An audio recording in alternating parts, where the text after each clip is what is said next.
Analyse du 5 avril, let's go. Bon, on a vraiment un marché calme aujourd'hui, comme tous les samedis d'ailleurs.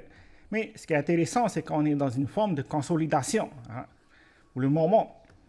Et ce qu'il faut savoir, c'est que plus on passe du temps dans cette zone, ben, plus on a des probabilités d'avoir un mouvement impulsif, que ce soit à la hausse ou à la baisse. Tout dépend de qui entre sur le marché, si ce sont des acheteurs ou des vendeurs.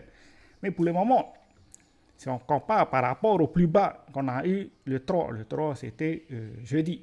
Depuis jeudi, 5 heures jusqu'au niveau actuel, ben, le prix a fait 1,74%.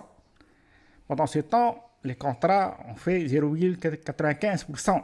C'est-à-dire qu'il y a environ 1500 contrats qui sont ouverts, qui ont été ouverts depuis les plus bas de jeudi jusqu'au niveau actuel. Et la plupart de ces contrats ben, sont des contrats futurs, parce qu'on peut clairement voir que les contrats en spot, on fait que de vendre depuis les plus bas et même bien avant d'ailleurs. Je crois que c'est depuis le discours de Trump. Voilà. Tout ça pour dire qu'il y a de fortes probabilités d'avoir de la volatilité sur le marché.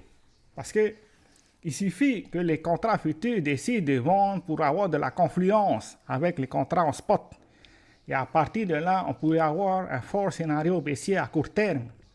C'est-à-dire qu'on pourrait casser ce niveau-là, qui pour l'instant a été défendu à plusieurs reprises, ici, ici et ici. Voilà. On ne sait pas encore qui, probablement, que c'est là, mais ce niveau-là a été défendu. L'autre probabilité, c'est qu'on reste en consolidation dans cette zone.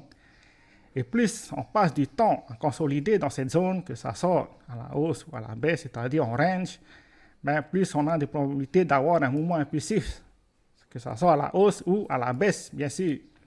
Voilà.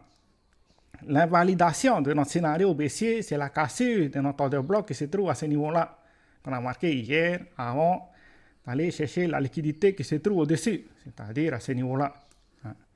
D'ailleurs, c'est un endroit à surveiller, parce que c'est un chiffre rond, 88 500. Donc, c'est les chemins probables par rapport à Bitcoin, mais il faut vraiment surveiller comment on casse cette zone, que ce soit à la hausse ou à la baisse. Parce que plus, comme je l'ai dit, plus on passe du temps à consolider, mais plus ça augmente les probabilités d'avoir un mouvement impulsif, que ce soit à la hausse ou à la baisse. Voilà. C'est tout ce qu'on a pour aujourd'hui. Ciao, ciao.